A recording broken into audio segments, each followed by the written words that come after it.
I very recently hosted a masterclass in the community of a friend of mine, and I walked through a bunch of different things. That being anything around acquisition, how I structure my own acquisition, the mindset that you have, how to actually go about building your business from scratch to 6 and 7 figures, and everything that I did myself internally. It includes tailored advice and tailored guidance on what to do step by step, what actions to take, and how you can scale your agency, coaching, consulting business, or even course business to more than $50,000 per month this year. There is a lot of detail and a lot of value in this, and I really put a lot of effort into it, and people resonated with it a lot, and I got a ton of incredibly positive feedback, which is why I decided to put this on YouTube. So watch through the entire thing, no matter whether you're making 0 or 10 to 20K per month. I can guarantee you that in this masterclass, you will find a lot of value and actionable things that you can implement for yourself. And it will be the blueprint that helps you reach at least 50,000 per month this year. Let's get into it. After this call, I want every single one of you to have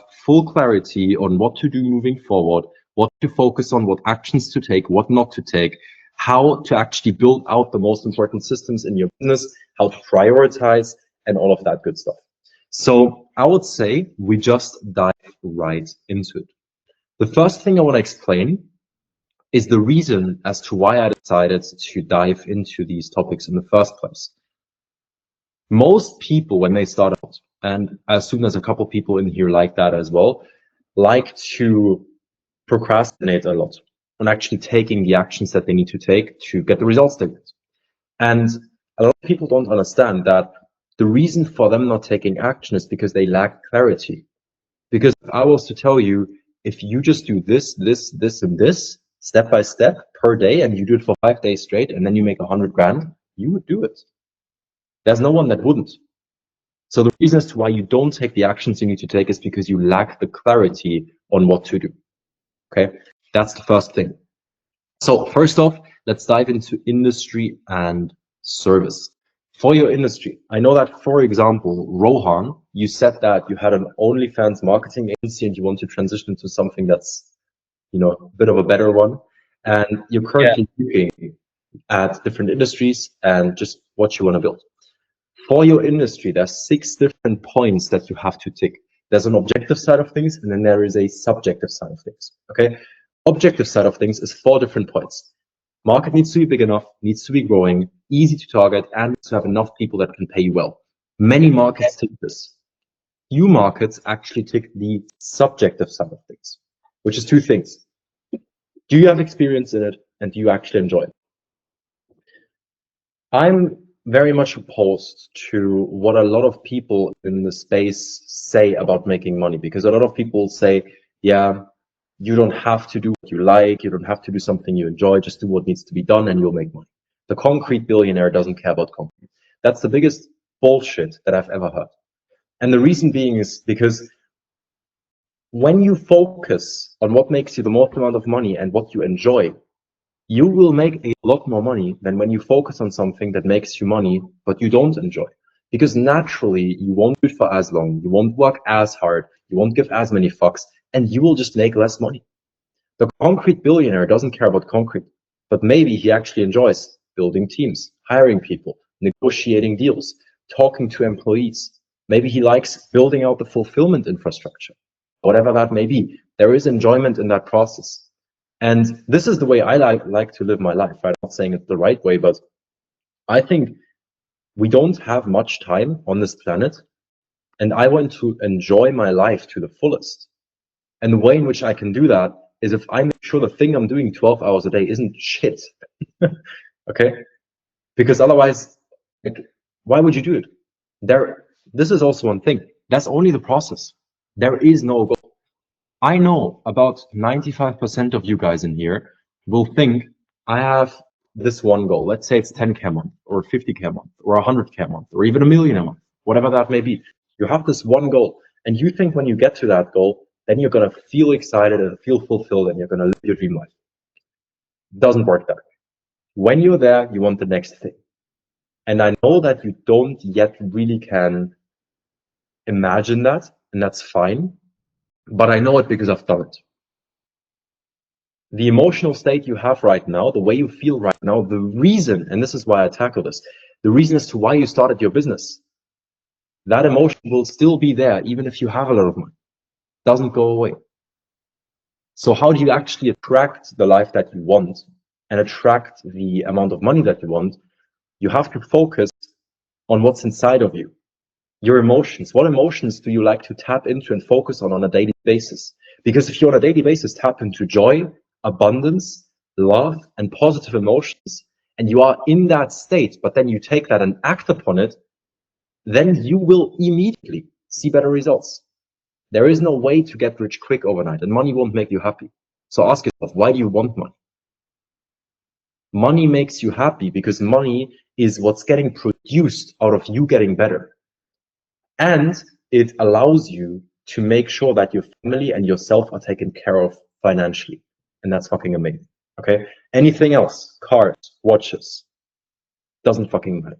The only thing that I would say that is something that you can spend money on that genuinely brings you more enjoyment into your life, at least for me, is traveling, seeing more places. For example, I want to go on a safari in Africa and see like lions and elephants. That's fucking amazing. But everything outside of that, I'll tell you something. I've had the watches before. I've driven the cars before. It doesn't fucking matter. No one cares. You drive it for 2 weeks and then it's your car.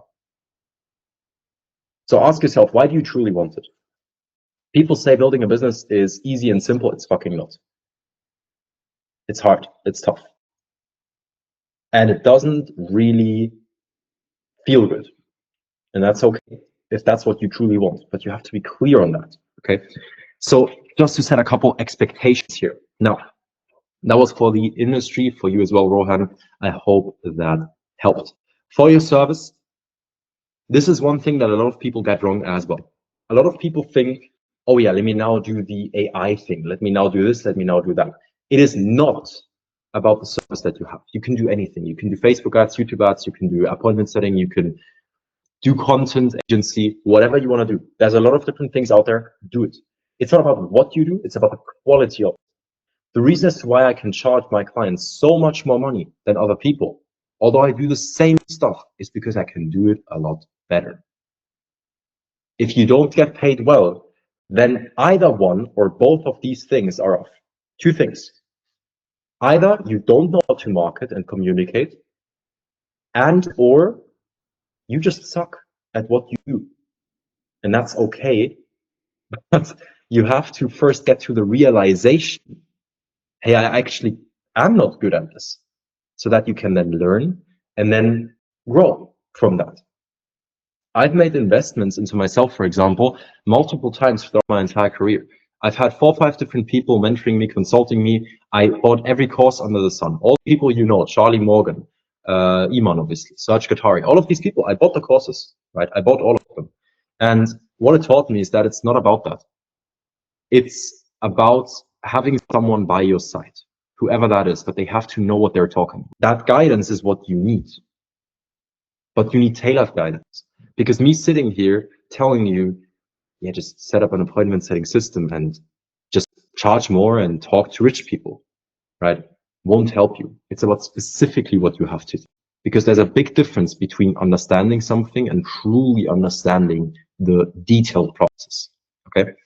So that's that for the service. It's about quality, not about what you do. If you cannot sell, either you don't know how to market and or you suck at your service. Fix both. After that, offer messaging. Many people in the market always like to talk about offers in a way where they say that it's the most important thing and it has an influence on everything in your business. And I heavily disagree with that. Although your offer has an influence on that, it's not the offer itself, it's about the messaging around the offer. If you look at anyone that makes a lot of money in this industry, none of them run crazy offers. None of them have the fanciest guarantee. And the ones that do have a guarantee have it as a smokescreen. Because in that guarantee, in the small little detail, it says, if you don't send at least 400 outreaches every single day for 6 months straight, you don't qualify for the guarantee. Well, obviously no one qualifies for the guarantee. I don't do that. 6 months straight every day. And so it's not about a fancy offer. It's about actually knowing how to adjust your messaging and your positioning. Okay. Your messaging ties into two things: the problems that you solve, and then after that, the solutions that you give. That's what your messaging is about. Now, how can you actually tap into those? Do market research. I'm 99.9% sure that most of you don't know your ICP and the person you try to appeal to enough. The reason as to why I can sell my product so well and why I get people on board so easy is because I know exactly who I'm talking to. If you know all their pain points, if you know what their entire life looks like, obviously you can talk to them in a way that converts them. And that's not only on the sales call, that's in your marketing, in the way you do outreach, in the way you do content, how you set up your ads, what follow-up sequences you use. That's very important. Messaging. Understand the pain points and the goals, which means the pain points and dreams and desires of your certain audience. After that, ICP. I've defined ICP. I don't mean that in the way that most people say it. Don't niche down 10 times. Doesn't work. Why? It makes it harder for you to actually find the right people.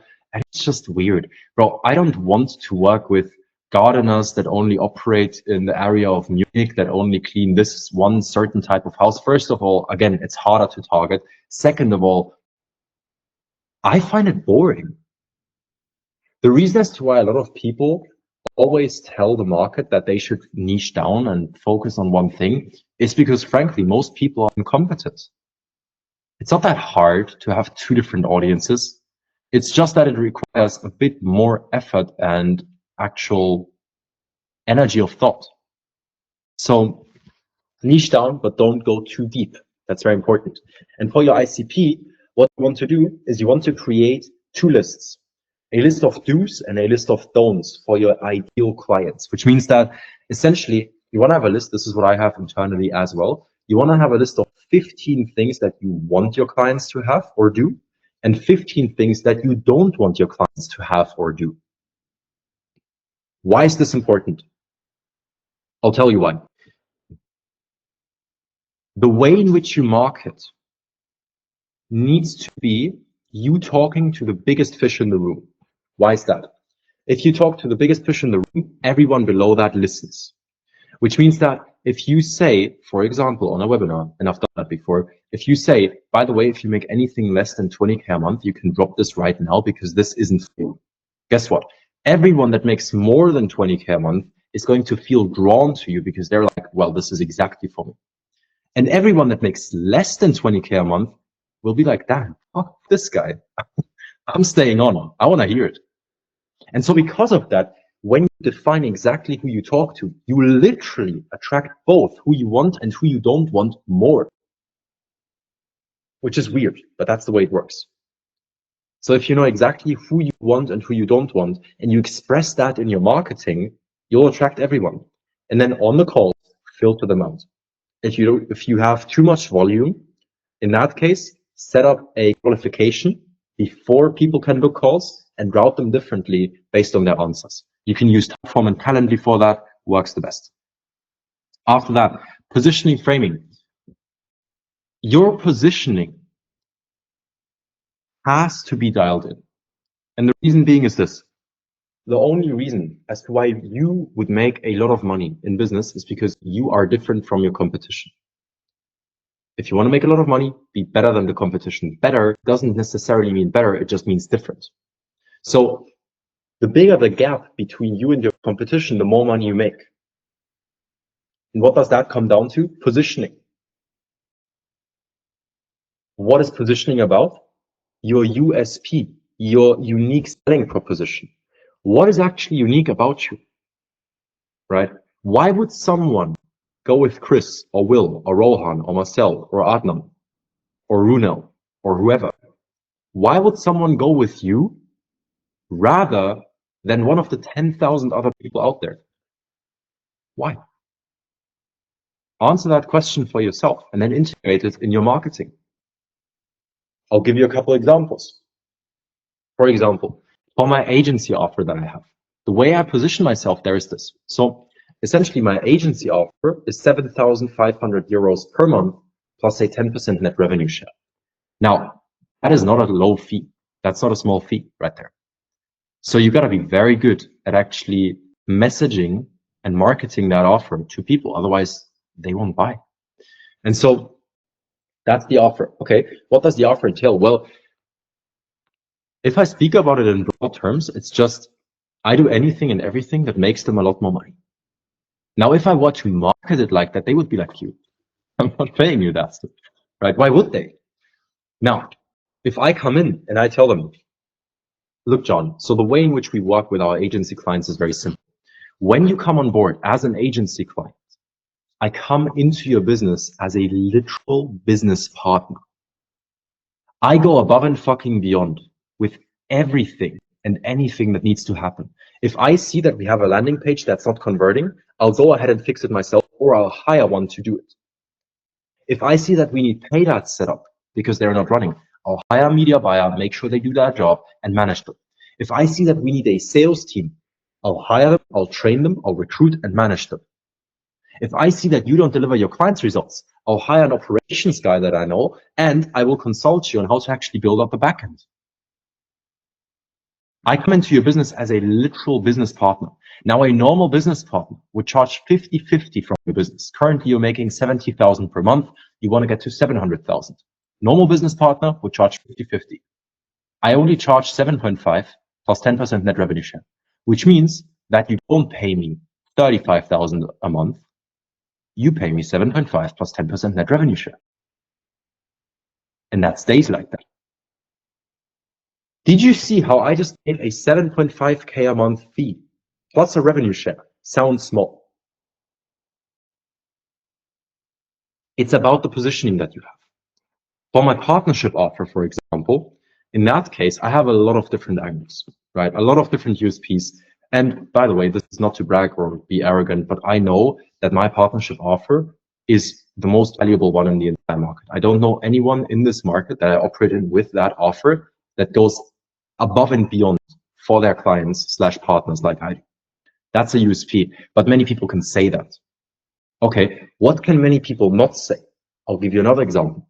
For example, the fact that I actually am genuine. There's a lot of people that will promise you the world. A lot of them. You'll hop on calls with them, you make 2K a month, and they tell you, bro, easy 50K a month in 2 months, 3 months. It's bullshit. No one gets rich overnight. Even I myself, same thing. I'll tell you something. The offer and the company that I scaled, the second one, $0 to $60,000 cash profit per month. I didn't see much money from that. I was on a shit agreement with my business partners. Big learning for me. The company made that money, but I didn't make that money, right? And so there's a lot of details that people like to leave out because they think it sounds better, but all it does is they just hide things to make themselves sound better, but they aren't actually better.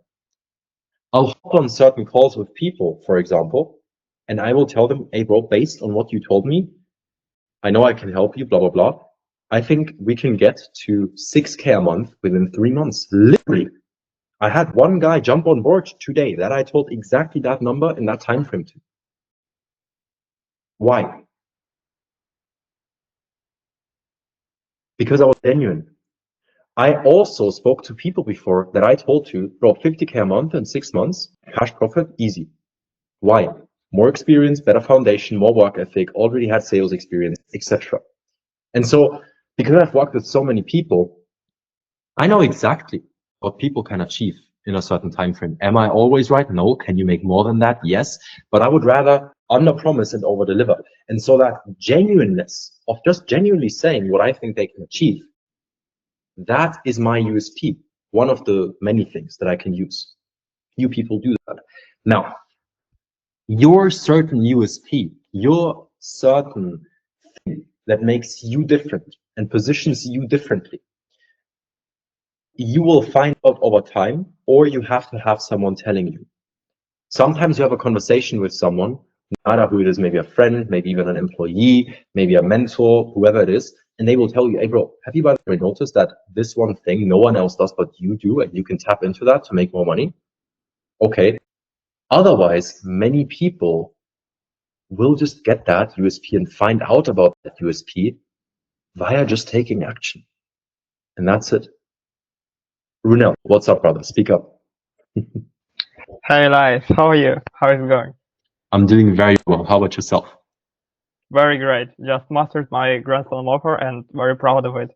I was just doing the follow-up question about the USP as you are talking, and this USB needs to be about your marketing, about your offer, or it can be, imagine, personality. For example, just to put an example, like my positioning is I grew up my personal brand while being on a wheelchair, while not having a good camera, not being stuff. But for people who I'm targeting to, which my ICP is entrepreneurs with revolutionary startups, probably it won't give a fuck about this.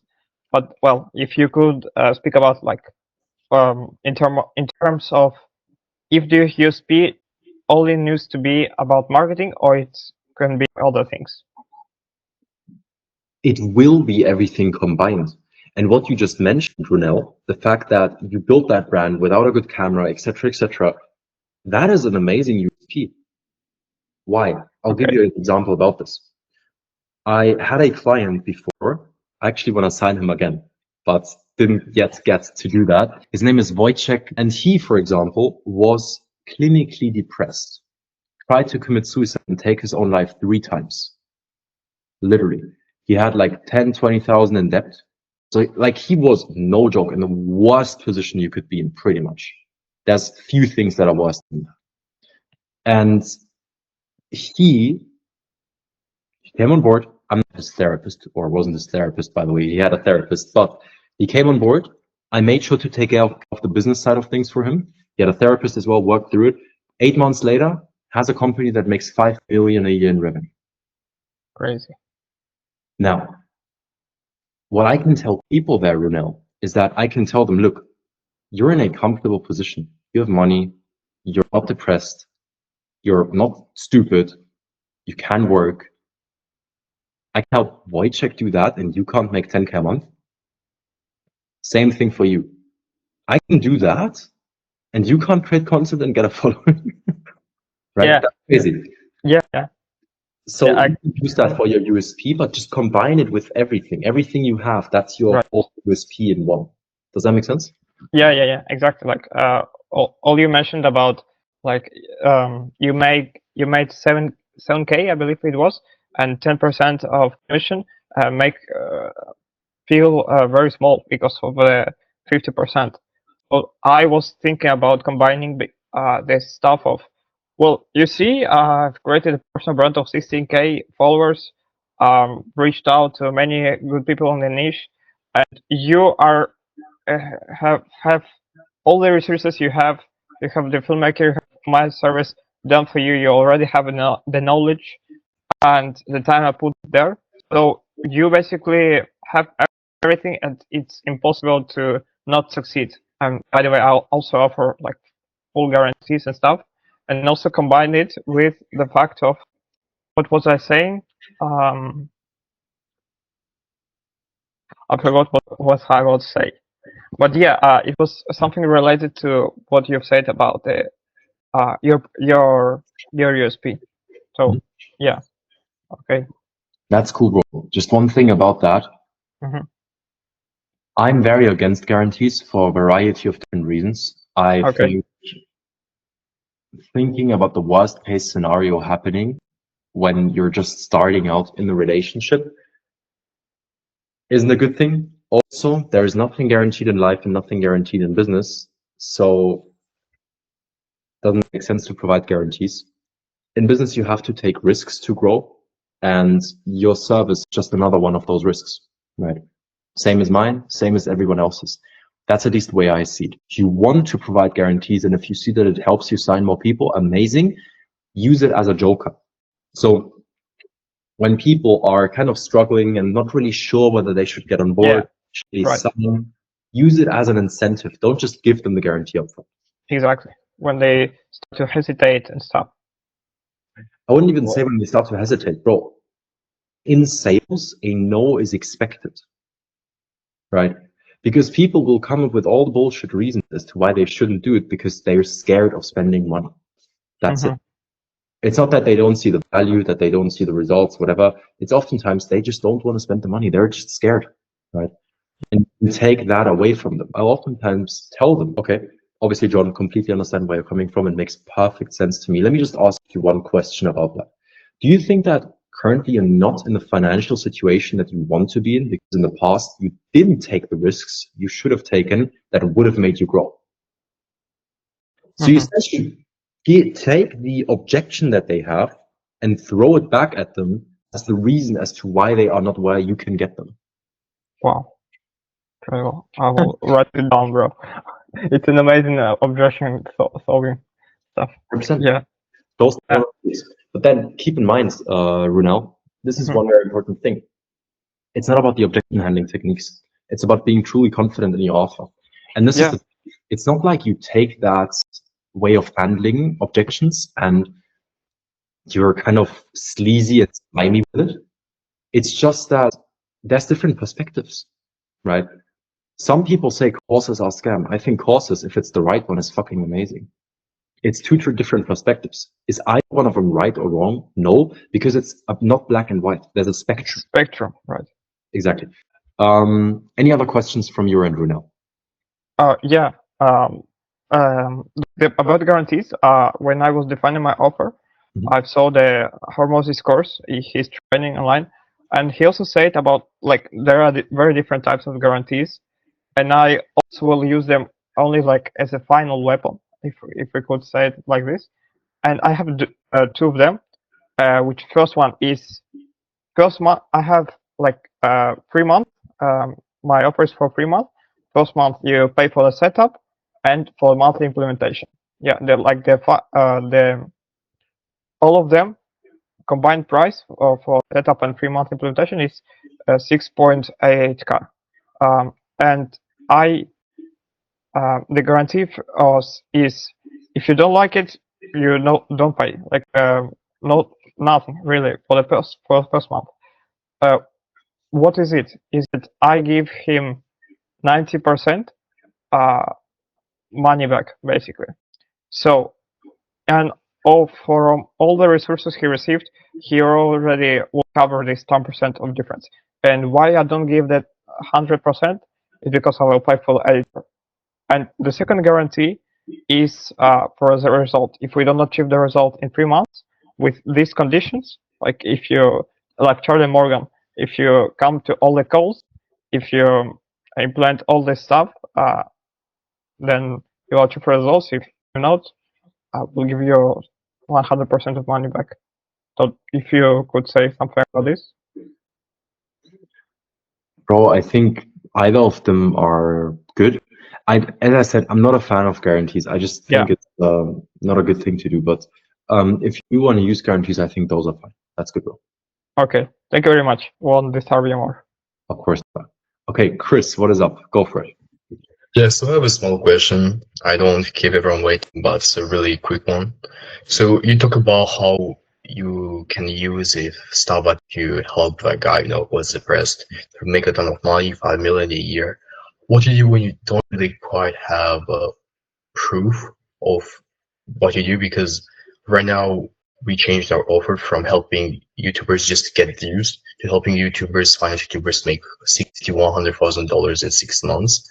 But the thing is, we have tons of testimonials, video testimonials, and even tons over nearly 20 million views generated for our clients and myself combined.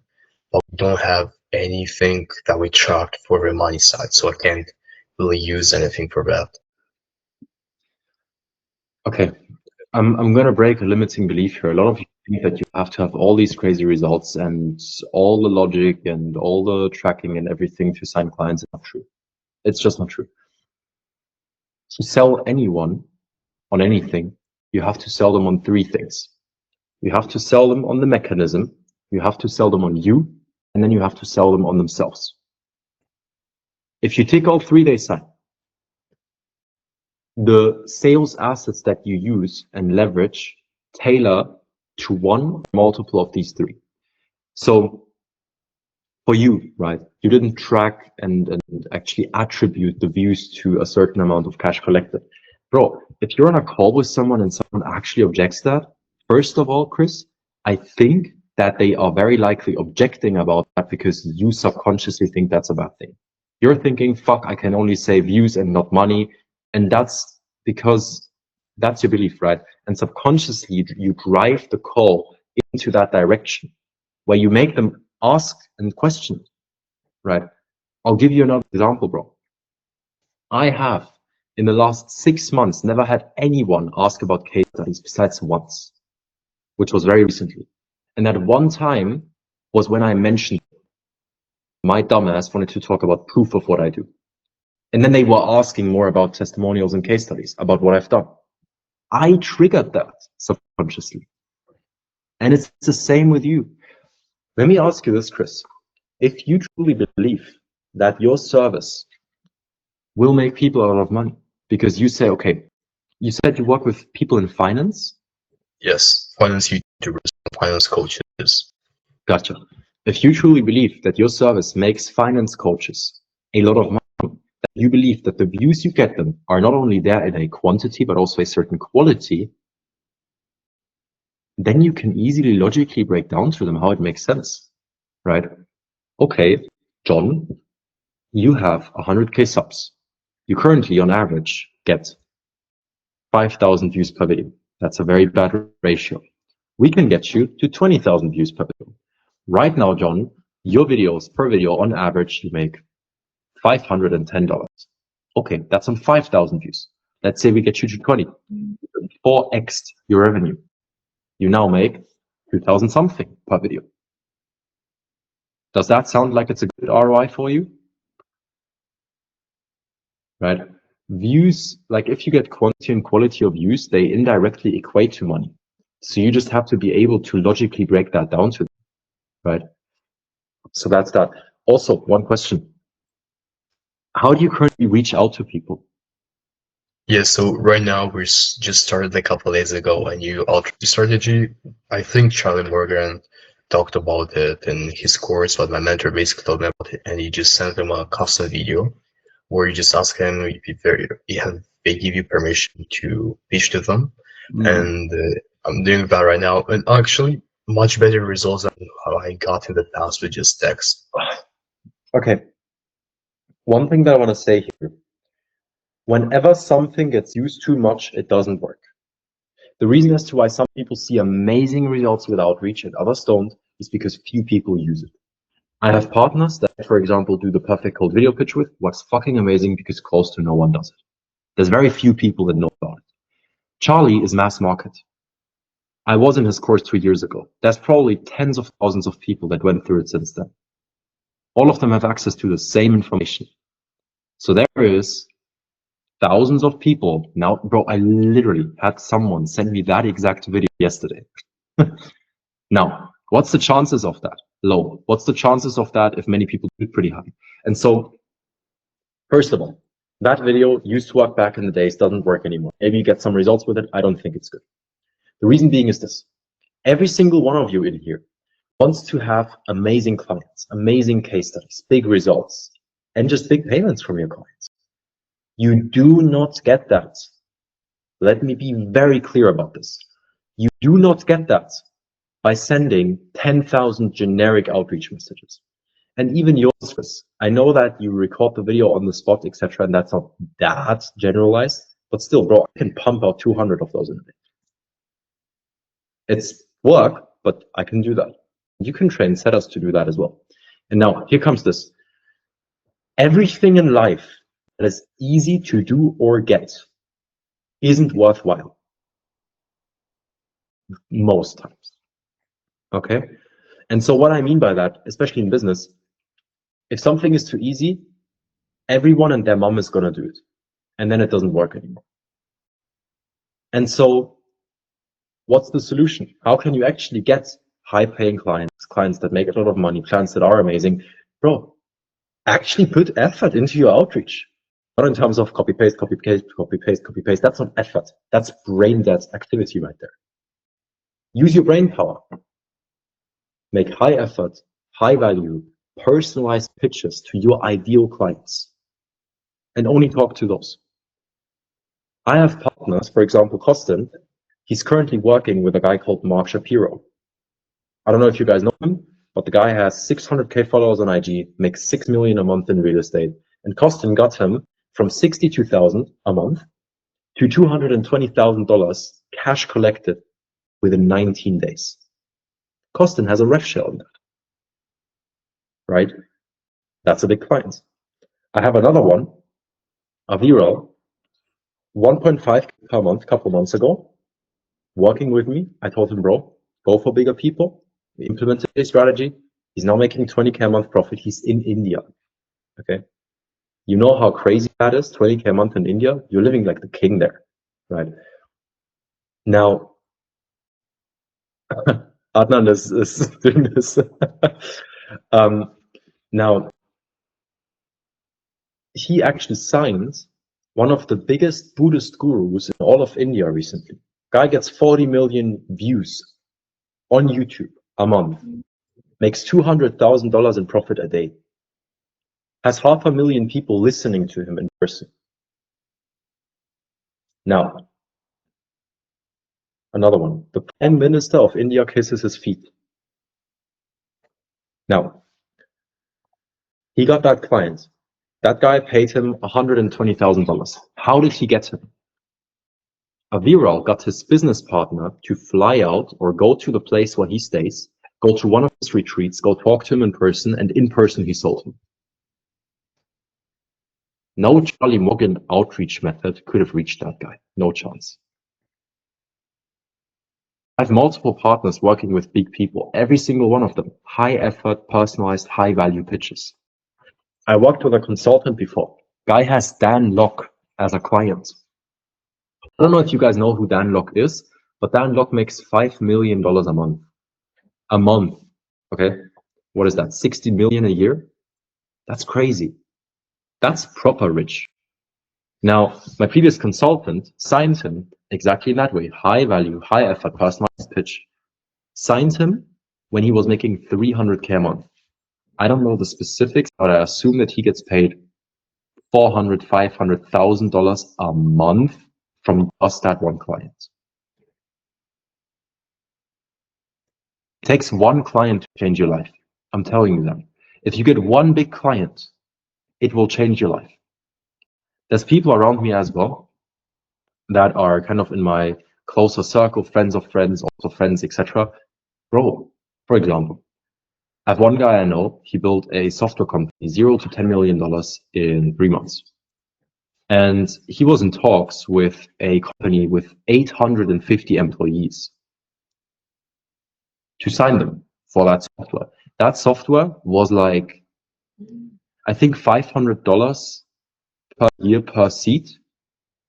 I don't know if you can do the math on that, but do 500 times 850 employees, one client. If you can get one client and you get them from 100K, 200K to 700, 800K, and you get a rev share on that, bro, that's your golden ticket. Why? Everyone in my close circle or circle around me that had those clients, all of them did that.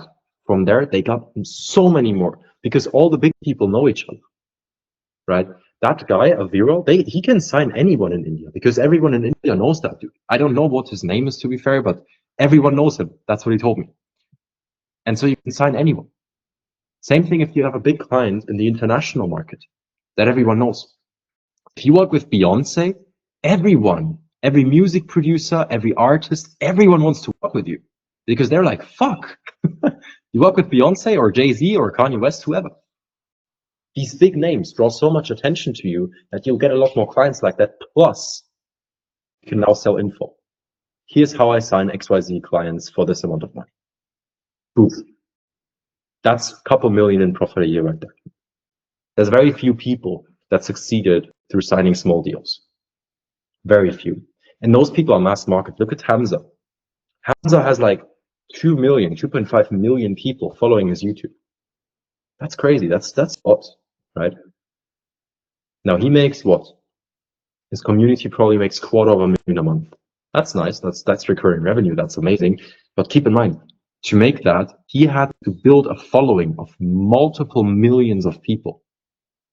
That takes time and a lot of effort. Right there.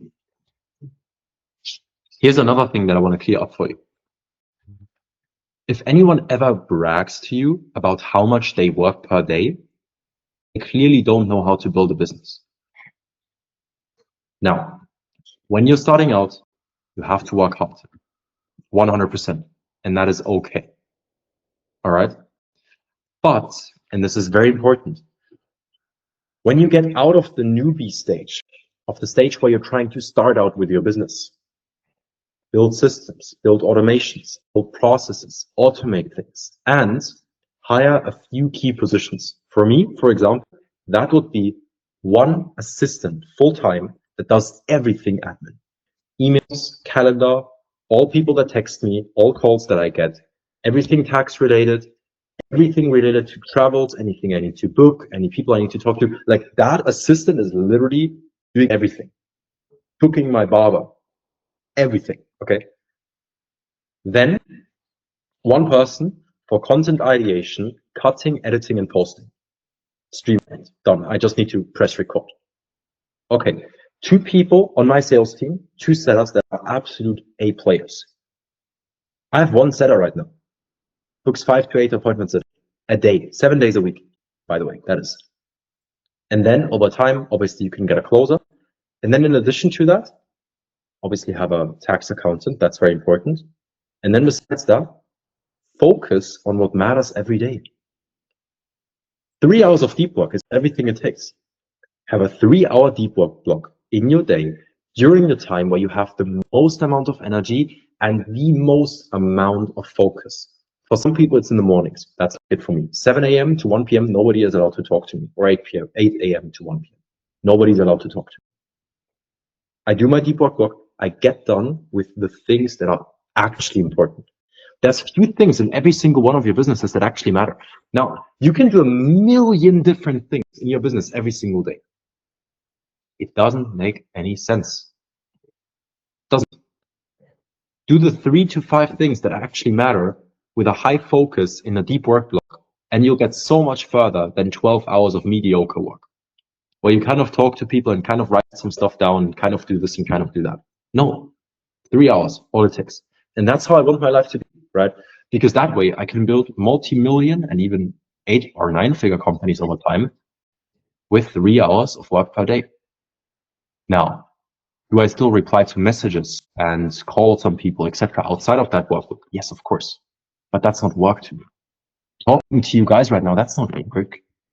I like this. I enjoy this. I want to make sure you guys succeed and make more money. That's not work to me. You see? And so, deep work. Look at Richard Branson. Guy works maybe 1 or 2 hours per day. How the fuck is he a billionaire? If he works like 1 or 2 hours a day. Yes, he built up a lot of leverage until this point, but if you understand anything about entrepreneurship, self-discovery and self-development, you know that it's not that you get something and then you are the person, it's that you are the person and then you get something. It's not like Richard Branson started working 1 hour a day when you already had billions of dollars, right? Now, I don't know exactly, I don't know the guy, but deep work, true focus and prioritization, incredibly important. And there's one other thing that I want to dive into here. People literally don't know how to prioritize, not at all. And the way to prioritize is very simple. I'm actually going to grab a Miro board for this because that way it's a lot easier to explain. So there is, again, a big misconception about how you can actually properly prioritize. And essentially what you have to do is you have to put your work into 4 different blocks. And I'll show you what that's like right now. So let me know if everyone can see my screen right here. Yeah, we can see. Perfect. So divide your work into 4 different parts. Bottom left is the stuff that makes you no money and drains your energy. This part you want to immediately either cut out or outsource. These are usually activities that you can very easily outsource. Doesn't take a lot of skill or money to actually outsource this, right? That stuff would be admin work, barber appointments, cooking, cleaning. That's like the first few things that come to mind for me. Costs like close to no money to outsource that. Now, should you outsource that when you make no money? No. But when you make the first money, Aaron, I know you're listening. Outsource these things if you don't yet, right? That's important. After that, top left. This is what makes you money, but drains your energy as well. These activities you have to do up until a certain point. Usually, I would say you have to do these things up until you make round about 200 to 300K per year. If you're at that stage, then usually you can start delegating this, right? So this part of the quadrant is about delegation. This is what you build a team around because it's important. It's making you money, but it's nothing you want to do because it drains your energy. I'll give you an example. Taxes. I hate taxes. I don't know anything about them. I don't know how to handle it. No clue. I have an accountant for that. If I move my company into different countries or even just move myself completely to avoid taxes, then, well, I'll have someone that I pay for that because I don't know how to do that stuff. No clue. So that's that delegation quadrant. Bottom right, these activities don't make you much money. Don't make you much money and increase your energy. So this is stuff that you actually enjoy, that lights you up, but doesn't really make you much money. With these things, you want to spend about 10% of your time doing them, right? Why? Well, again, it brings you energy, you like it. And this is like a gamble. This is like going to the casino. You're testing around and seeing what stuff actually, sometimes you hit a home run with it and it makes you a lot of money. So that's just your testing. And then quadrant number 4, top right. This is the most important one. This is what makes you the most amount of money and increases your energy. Now, how fucking amazing, let me ask you this, how fucking amazing would your life be if you can outsource this, delegate this, do this a bit, and do that with 90% of your time? You would make the most amount of money, you would increase your energy because you actually like doing this and enjoy it, and it lights you up. And because it lights you up, you'll do more of it and more invested, and it will make you even more money. Guys, this is how you live an amazing life. I just cracked the formula. Right? Now, again, easier said than done, but this is how you have to prioritize. Okay? And so if you have a list of 1,000 different things that you have to do for your business, take it, prioritize from top to bottom, and cut out 995 of them, because most of them aren't necessary. They just aren't. Drew, what is up, brother? Go for it. Thank you, bro. Wait. Of course. Let's see. I think, Drew, you wanted to say something, right? Can you hear me? I can hear you, G. Yeah, absolutely. I mean, feel free to answer the question that I put on the chat after you continue with this thing. Gotcha. Gotcha. Okay, let's do this. The questions that you guys put in the chat, we'll go through those later on so that we can make this systematic. Okay, so that is how to properly prioritize. Now, Marcel, what's up? Could you give us some examples of these things on prioritization? Yeah, of course, bro. Of course, let's do it. Let me just Nice. open this. There we go. So, are you talking about specifically the quadrants or just this prioritization? No, the quadrants, like what is getting us energy and actually money? Gotcha, bro. This is very important, okay? First thing that I want to say there, Marcel, is that it depends. And It depends, because every single one of you have different businesses. Now, yes, most of you own agencies, and we kind of all do the same thing, but your business is a reflection of you. And because of that, businesses differ a lot. Now, I'll get into some examples in just a second, but what I want to preface this with is all of you have to get better at reflecting on how to do things, what to prioritize, and what worked and what didn't. So if you're in the gym, if you're cooking, if you're on the toilet, if you're showering, if you're going for a walk, whatever you do, reflect. Think back. In the past, out of the things that I did so far, what worked well, what didn't, what made me the most money, what didn't make me money. Do the things that made you the most amount of money. Simple as that, okay? Learn to reflect. Reflecting and being self-aware is a skill learned, very important. Now, for the examples. So, bottom left quadrant, things that you outsource or cut out, this is a lot of different stuff. Okay, so as I said, this is mainly admin work. So that would be responding to emails, responding to unnecessary texts, calling people, and it doesn't really bring you much value. Another example, managing your calendar, managing invoices, putting together and sending agreements, following up on people so they sign the agreements, customer support. All the things that are low leverage. The barber, dentist, you're traveling, bookings, refunds, these things. I'll give you an example. I had one client that I really didn't like working with. And I yesterday told him, bro, sorry, this ain't gonna work out. And I dropped him. That activity an assistant could have done. It's faster and more efficient. Essentially, what your assistant operates at here is they are the gatekeeper to you. And they gatekeep you from all the unnecessary stuff that doesn't make you a lot of money.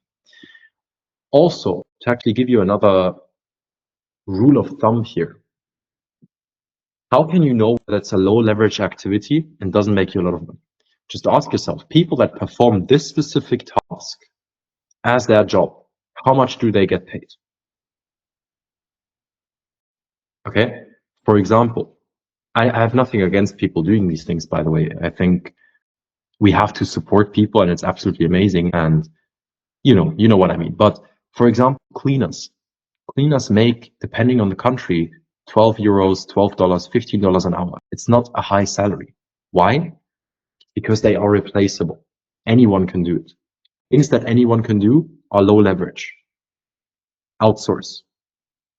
That's an example for the bottom left. Top left, delegation. This depends on your natural strengths and capabilities. If you absolutely hate sales, well, first of all, probably you haven't done it enough to be good at it and then like it. But let's just say you're one of the few people on planet Earth that, even though they are good at sales, absolutely don't like it. Sales is a very key part in your business. Very key. Makes you a lot of money. Salespeople essentially are the gatekeepers to the revenue. Okay, so you have to build a team around this. What will be another one? I will give you an example. If you absolutely hate copyright, but it makes you a lot of money because you have a lot of landing pages, you have outbound messages, you have a lot of stuff to handle. Well, it makes a lot of sense to outsource copywriting. Now, what I want to emphasize here is this. Every single one of you will have stuff in your business that you don't like doing that does make you a lot of money. And most times, we don't like doing certain things because of one reason. And that's that we suck at it. Or we're just not as good as we want to be. Because think about it. In any area of your business, if you're genuinely one of the best in that area, very likely you won't have a problem with it. Because you'll be like, fuck yeah, I crushed this thing. How can you be good at it? The right quality information and doing it a lot. Repetition. Now, for the delegation quadrant, goes like this. You want to outsource step by step. Okay, so essentially, delegation and outsourcing obviously play in the same realm. Having other people do the stuff that makes more sense for them to do than for you to do. How do you actually go about this step by step by step? There's a couple different steps to this. Okay, bottom step, admin work. That's the first one. Second step right here, systems. Third step, marketing. Step number 4, sales. Step number 5, leadership. This is how you outsource and delegate over time. This is usually the priorities that you should set when looking at making the maximum amount of money. Okay, so the first thing you outsource is admin, then systems, then marketing, then sales, then leadership. Leadership and putting a CEO in your company is the last thing that you do. And hiring a closer is the last things that you do. Okay, so obviously, as you guys know, I recently started a new business, and obviously that company isn't at the amount of revenue that I wanted to be yet, right?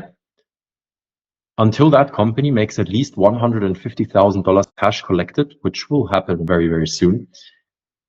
Unless it does that, I will not hire a closer. It doesn't make any sense. Because people want to talk to me. People want to be familiar with me. And people, they want to work with me because of me. Putting a closer in between will decrease close rates.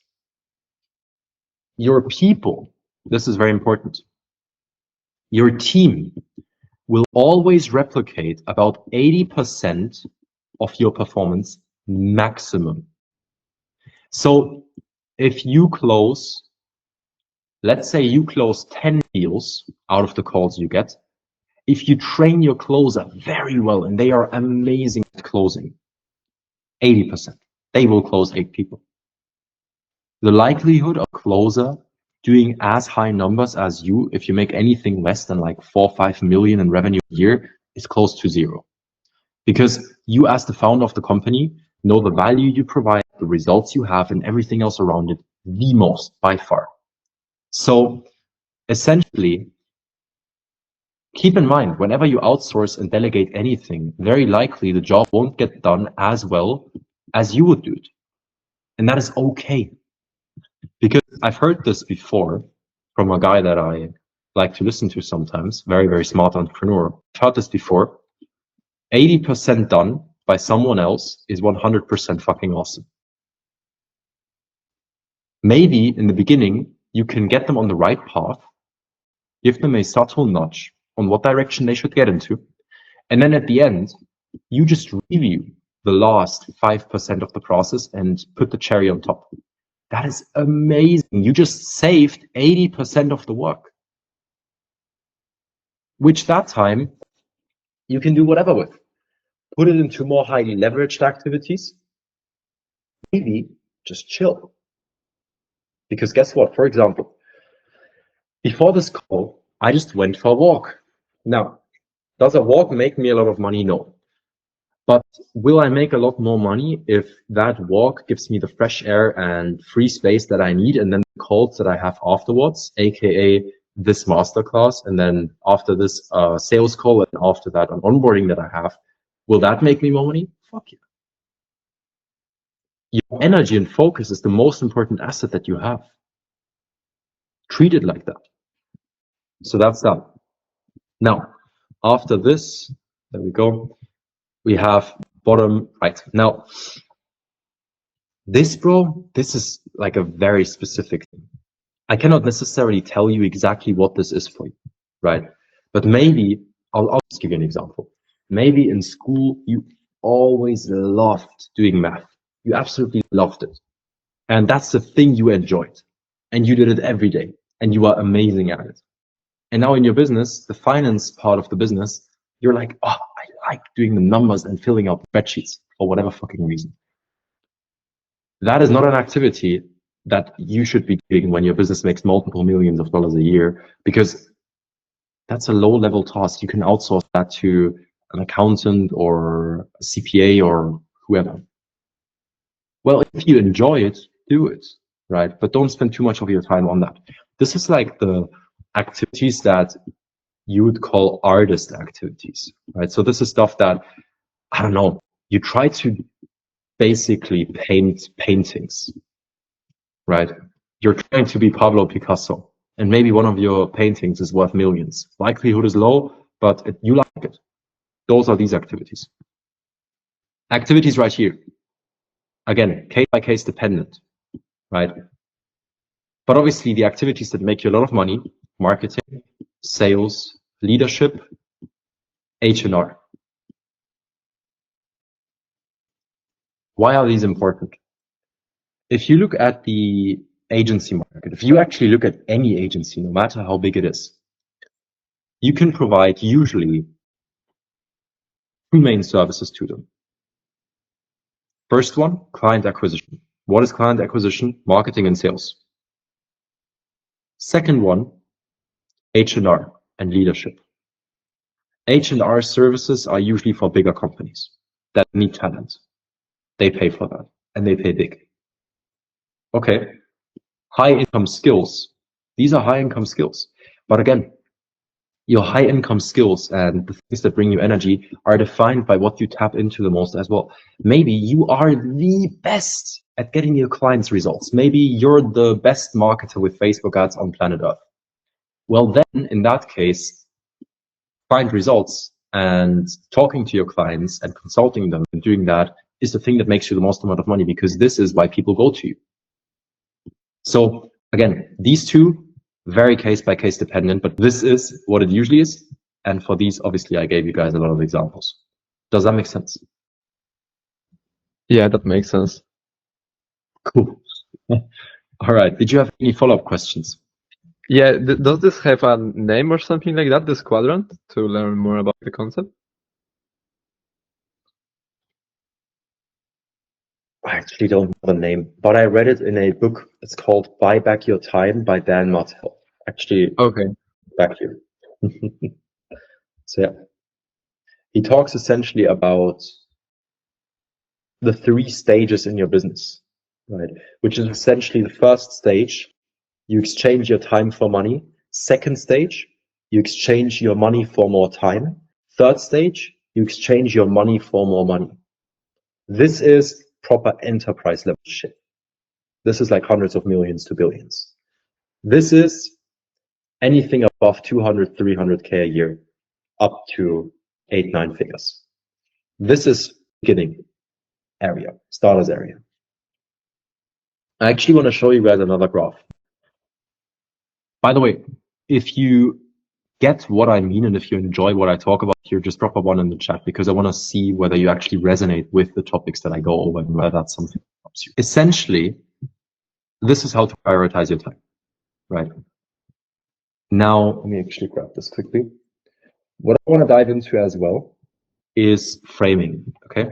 So in between the booked call to the actual call taking place, there is a certain framing window that you have in place, okay? And this framing window has to be leveraged. How do you leverage this framing window? Very simple. You tap into 5 different mechanisms, okay? And these 5 mechanisms are very simple. You have marketing automation, so that being emails and SMS. You have a consistent communication channel. This would be, for example, if you target anything besides the US, WhatsApp. I use WhatsApp. It's amazing. You can stay in touch with everyone except for nurture people. Essentially, this one, you want this channel to be the thing that you communicate on. That way you establish communication, trust and rapport even before the call.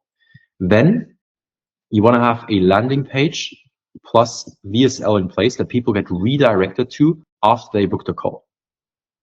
Then you want to have calling. Call them 3 times before the call, okay?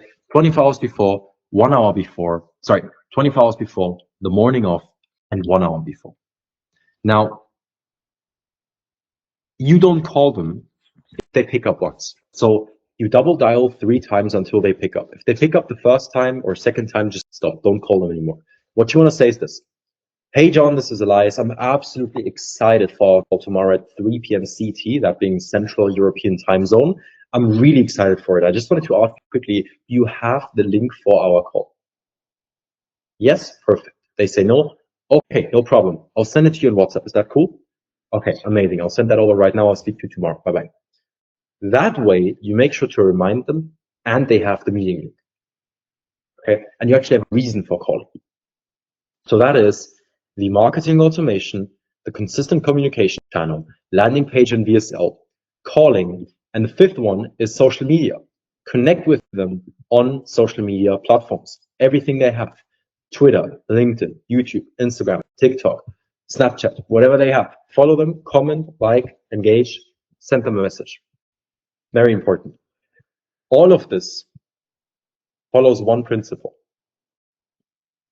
That being value / third-party proof. You never should do selfish follow-up. Selfish follow-up being, have you seen the previous message? Just bumping this up, making sure you see this, blah, blah, blah. You there, don't do that. It's selfish. It's like, I want something from you, please reply. It's needy and selfish. No one responds to that. No one. What people are responsive to is value and third-party proof. That's it. Any questions?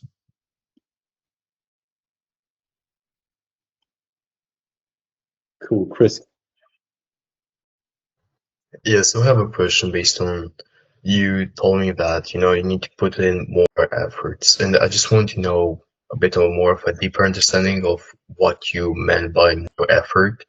Like, did you meant like recording long form videos just for them, like 10-minute video explaining, or what did you mean by that? So what you're sending is a 60-second video saying, hey, John, this is Chris. I have an opportunity for you, but I don't want to pitch you without your permission, blah, blah, blah, right? Yeah, exactly like that. More effort. Investigate and research what they do. Look for their pain points. What's the thing that you see that they don't do that they maybe should be doing? Maybe you see a landing page that is not optimized for conversions. Maybe you see they don't have paid ads set up. Maybe you see that they post a lot of content but don't get views. Find the number one pain point they have. Use that. Tap into that. People are responsive to pain points. That's the first thing. Before you even create or send a video, research. First one. Second, my pitches usually last anywhere in between 4 minutes to 10 minutes. Because I not only talk about the problem they have and make them problem aware, but I also dive into the direct solution from A to Z that they can implement and give myself authority, and then I do the call to action. So it's actual high effort, personalized, and valuable, right? Any tips on how to find the pain point? Do it a lot.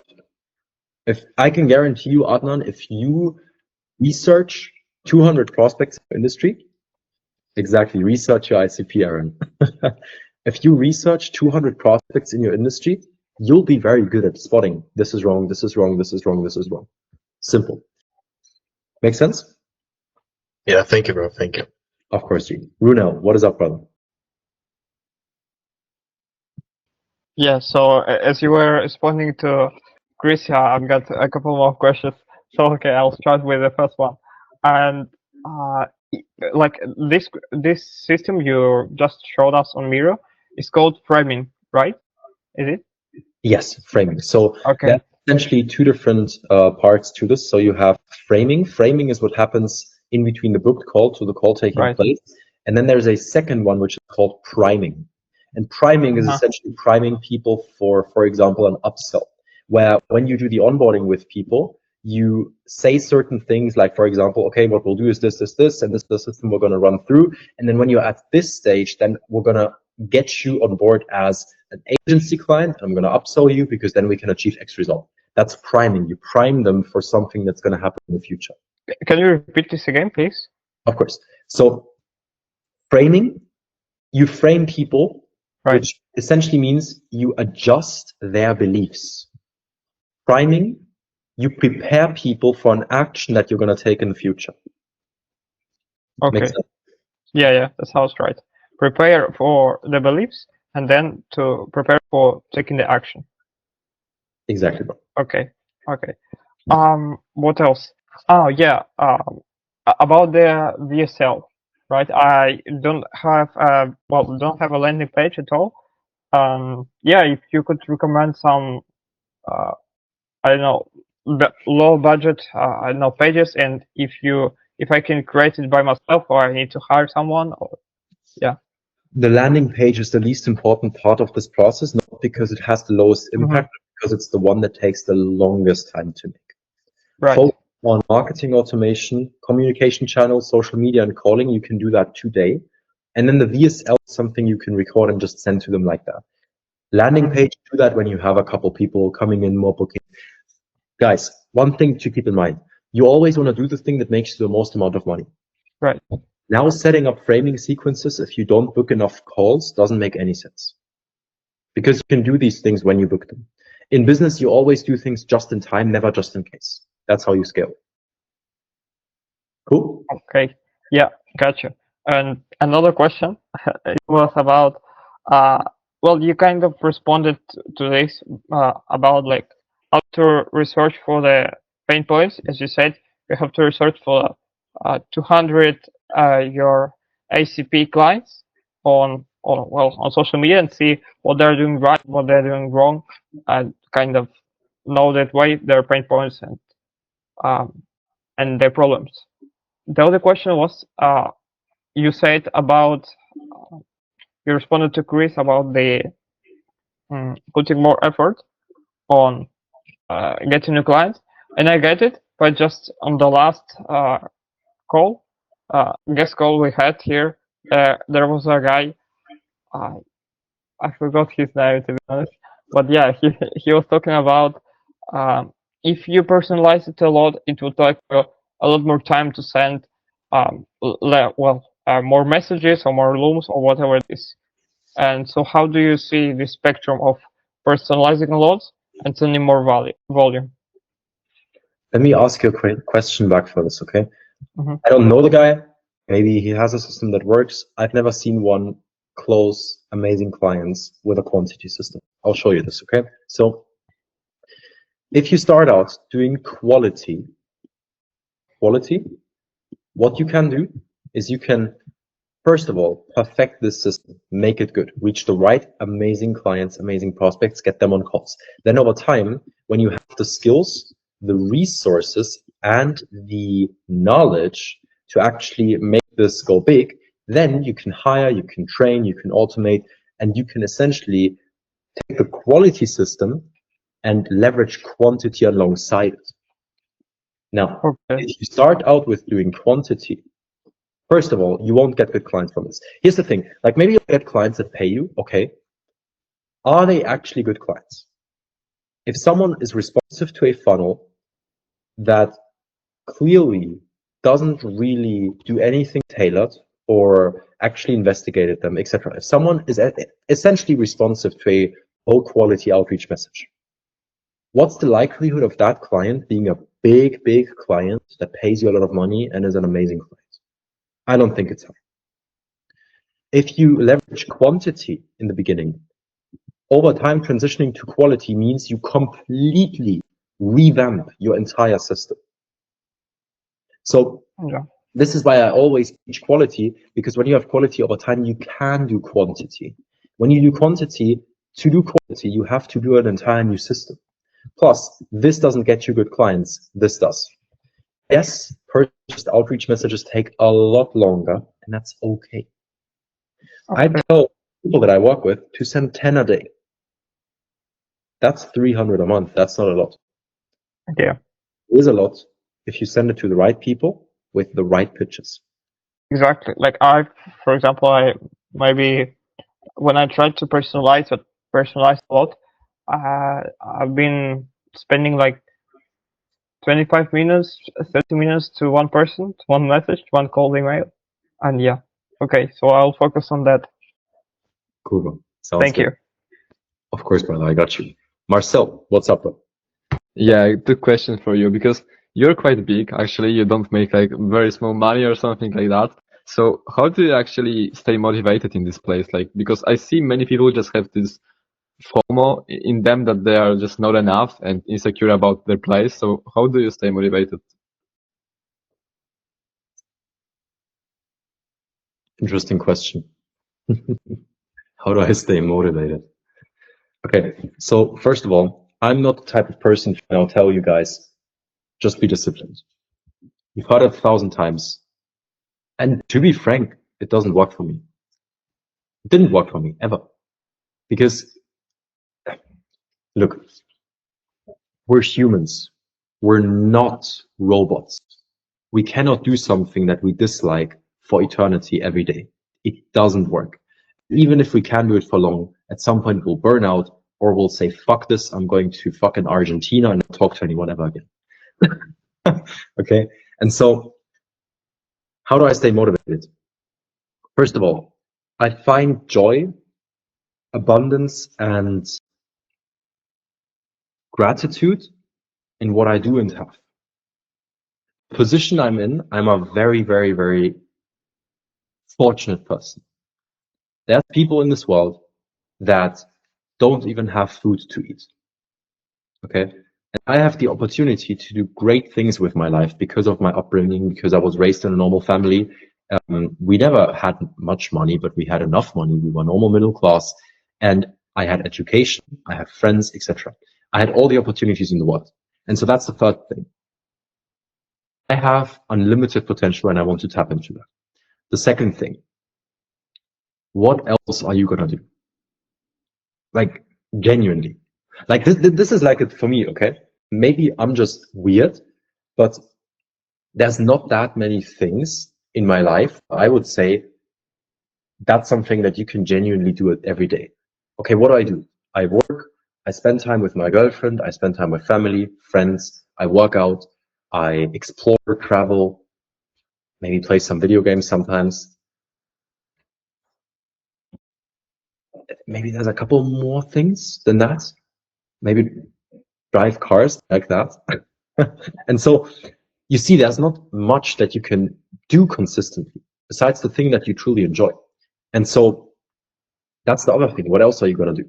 So first off, I want to tap into my potential. Second off, what else are you going to do? Third off, you will feel truly fulfilled if you actually do what's good for you and the people around yourself. You'll just feel fulfilled, and that's an amazing feeling. Next one. We only have this one life. There's infinite experiences that we can have. And many of them you can only experience if you have money. I could just fly to Kyoto tomorrow in Japan and just look at the ancient Asian buildings. That's an experience. Can you do that without money? No. So if you don't have money, you're very limited in the experiences you can have. Now, can you live a life of freedom, joy, and abundance without money? Joy, definitely. Abundance, maybe in any realm outside of money. But I truly believe that true financial freedom just helps you in a lot of realms. So that's that. Besides that, I try to tap into the positive emotions that I have as much as possible. As I said, joy, abundance, etc. And I just know what I want. And I know what I want my life to be like and look like. Like, do you get what I mean? So my point here as well, Marcel, is that it's not one thing. It's 10, 20, 30 different things tie into one another, right? Another big one. I want to make sure that the people around me, my closest people, the people I truly care about, I want to make sure that, for example, I can retire my mom, my girlfriend, etc. That's very important to me. Lots of things. Does that make sense to you? Yeah. I like the perspective of one life. That's what I heard like many times, but it's like very hard hitting. And also like one question, like how do you, because there is like many times that you just avoid like good things to actually bring like, you know, good things in your business and stuff. So how do you just stop overcomplicating, stop like pain avoiding and actually take painful action without overthinking? It's not that I never think, it's just that I decide to avoid it. And also one thing, bro, this is very important. I'm not perfect. Bro, I'll be very honest with you. Yesterday, the day before, and the day prior, so the last 3 days before today. No, actually, sorry. Yesterday was good. Sunday, Monday, Tuesday. I was down. I had low energy, low motivation. I felt confused. I felt scared. I felt like, what am I even doing? Everyone has that, no matter how much money you make. And I also procrastinate sometimes. Does that mean I don't make money? Fuck no. Is it better to not do it? Yes. Is it normal that sometimes you'll fall off? Yes. None of the people you see that make a lot of money are perfect. None of them. One thing that has helped me a lot, and this is something that I think can help you guys as well. I always used to either do nothing or do everything, because balance is a true art. Balance is the hardest thing to achieve in your life. Working for 9 hours and then working out and then spending time with your family is the hardest thing to do, because it's a lot easier to just work for 16 hours because you only think about one thing. And so because balance is extremely hard to achieve, that's what you should strive for. What do I mean by that? If you look at anyone who makes a lot of money doing the thing you want to do, very likely they have something that lights them up, that makes the process enjoyable. I told you guys in the beginning of this call, you will never be where you want to be. Life is the process, which means that if you want to live a fulfilled and a life of enjoyment, you have to enjoy the process. There is nothing else outside of the process. It's just the process. And so because of that, make the process enjoyable. Friend of mine, Nick, for example, makes round about 150K a month right now with a consulting offer. He likes to travel. He's in Cape Town, he's in fucking Whistler in Canada, he's in Dubai, he's here, he's there. He's just traveling a lot. I know other people in my close circle that are the Miami course selling final bosses. My point being, they live in Miami, they make a good amount of money, but they just every night they go out for dinner, they go here, they go there, they explore the city. Then there's other people. For example, there's one guy that recently went quite big on YouTube. His name is Bress Scales. With him, for example, I think, bro, he just likes to drive around in sports cars a lot, and that's what he enjoys, and he does that pretty much every day. And so other people might play tennis a lot. You have to have 3 spaces in your life. One where you live, one where you work, and one where you don't do any of those.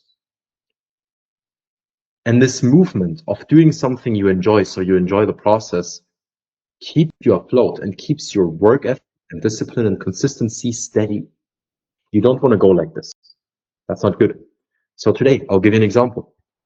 Today, I'm working for 14 hours. I literally had calls the entire day. I have a lot of stuff that I have to do today. Okay, likely tomorrow I'll do way less.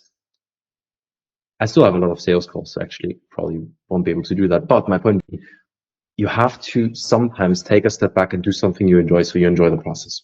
Bruno, go for it.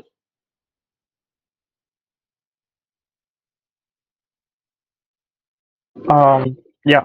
So my question is, how long did it take you to basically, well, after all this philosophical stuff, and I completely agree with you about the question of having like a sort of purpose, if we could say it, and things that you enjoy in your life.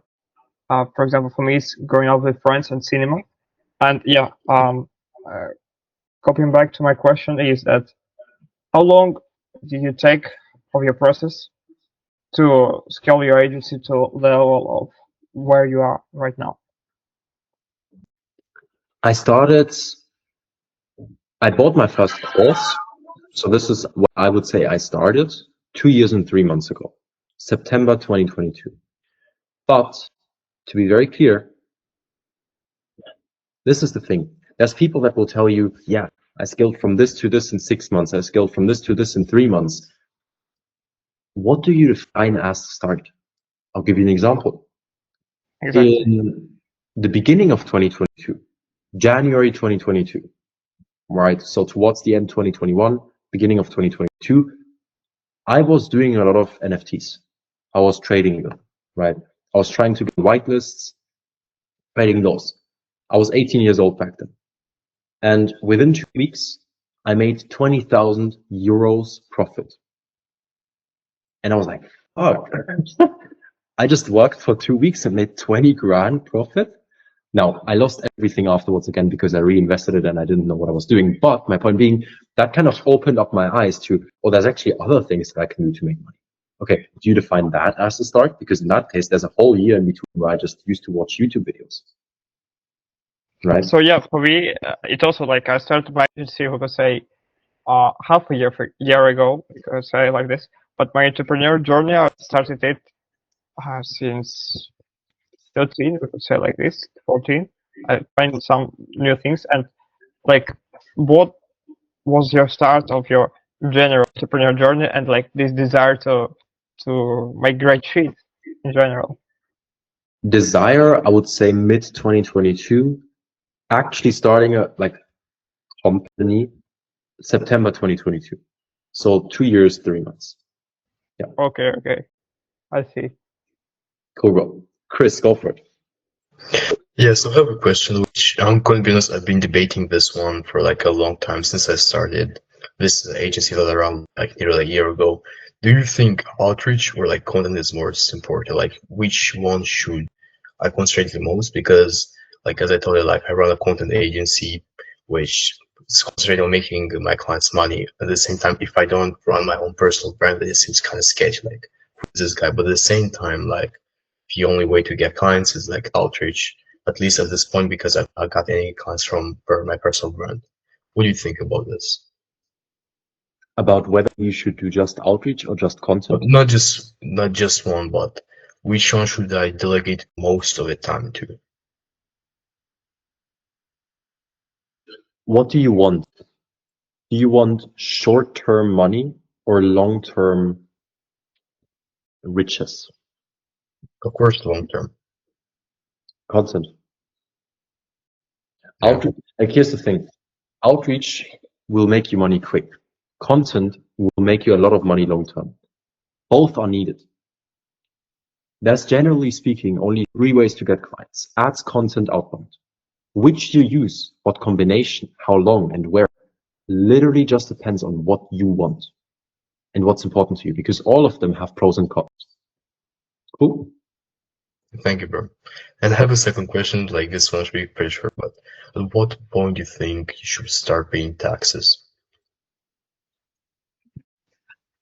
How much money have you made? Like in 2024, I made around like nearly $13,000. 30. Where do you live? Moldova. I don't know anything about that. It's Eastern Europe. Eastern Europe, like the average salary here is around $700. Gotcha. Bro, I just pay my taxes when I have to. Like in Germany, as far as I know, essentially I have to pay the taxes up to 1.5 to 2 years after you earn it. To be fair with you, Chris, I just have an accountant. He just tells me, give me this, give me that. I just send it to him and I don't care. Okay. It shouldn't be your main thing. Don't think about it. Get an accountant, get consultancy from one. He should tell you what to do. Do it early, because here's the thing. People say, just focus on making money. Bro, moment where you realize that you just spent 2 years working on the business, but not actually handling anything of the official stuff, and now all the people are going to come after you to get money, which is literally what happened to me. You'll be like, fuck. Do it when it's needed. Yeah. Okay. Thank you, bro. Thank you. No problem. Cool. All right, let's do 2 more questions and then I think we can wrap it up. I've got a quick question, Elias. I like to ask this everyone, but what does the average day in the life of Elias Mueller look like? So I wake up at around 7 to 8 a.m.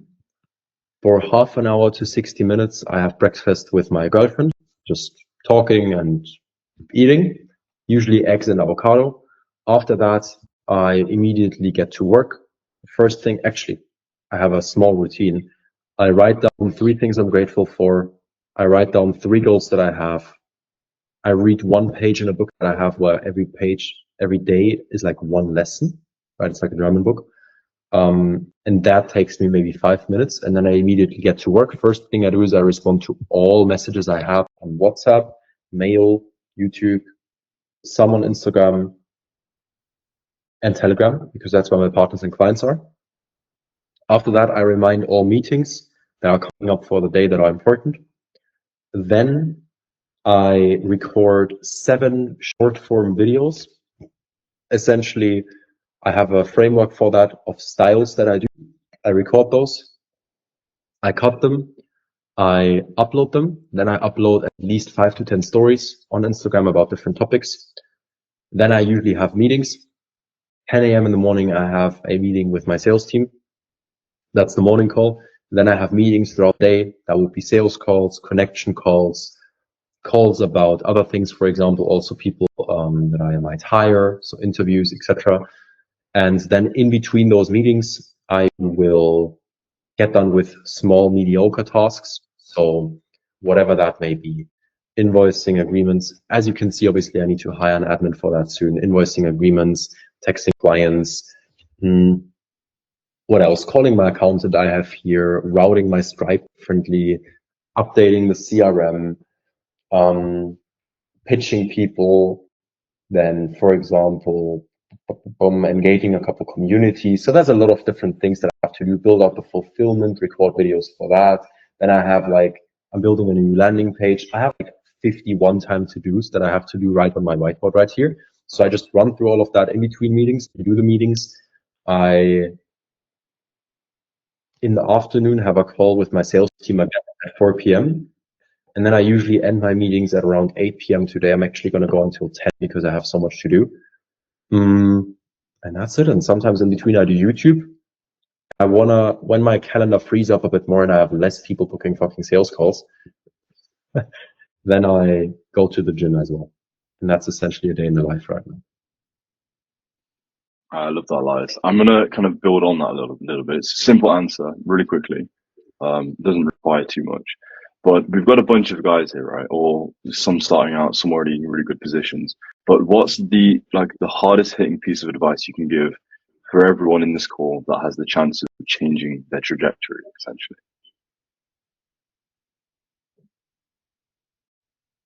Five things. Okay.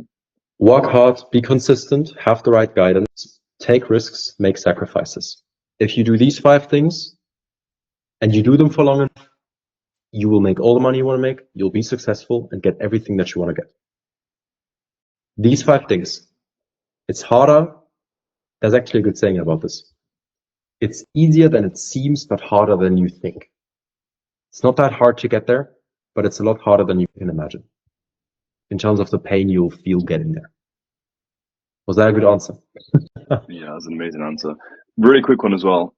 What are some books you recommend? Because I know that's a lot of people are going to want to hear. Brother, I'll tell you something. I actually, up until this point, didn't read many books, which I'm getting into that now. The books that I read, so the one that's here, that's the one I was talking about before, Buy Back Your Time by Dan Martell. Then, what else do I have here? Meditations by Marcus Aurelius, that's a good one. Bro, the thing is this, I don't think any of these books heavily influence how I run my business. The best one so far was that one by Dan Martell. I have 25 books that I still need to read. One, that was the beginner one. The first book that I ever read on even making any money, which kind of led to me wanting to make money, was called The Millionaire Fast Lane by MJ DeMarco. First book I ever read, I was 18, 17. So, yeah, but besides that, I think the one that Dan Martell has, Buy Back Your Time, amazing book. When it comes to starting out, bro, you're in your hustle phase, right? Just buy David Goggins' book or something like that. But yeah. All right, boys. That will be it from mine. I hope it was incredibly valuable. I know I talked through a lot of different things here. I'm sure actually Aaron or Iyad or both recorded this, so you can watch through it again. I would recommend you to. And it was amazing to hear. Drop a 1 in the chat if you enjoyed this and if you got a lot of value from it. Love that. Thank you so much. I really appreciate that. Keep in mind, these things don't help you at all if you don't implement them. It's all about the implementation. So go ahead and implement them. Rewatch this, and that's it. And yeah, I hope all of you have amazing days, amazing evenings, make some money, and maybe we'll see each other very soon again. If you did find a lot of value in this masterclass and enjoyed the fact that I actually put this on YouTube for everyone to see, please leave a like, subscribe, and comment any questions that you may have. If you want to connect with me on Instagram, I will leave a link to that down below. And if you want to apply to work with me one-on-one, there is a link for that in the description as well. So that's it. As I said, I hope it was very valuable, and I'll see you in the next one.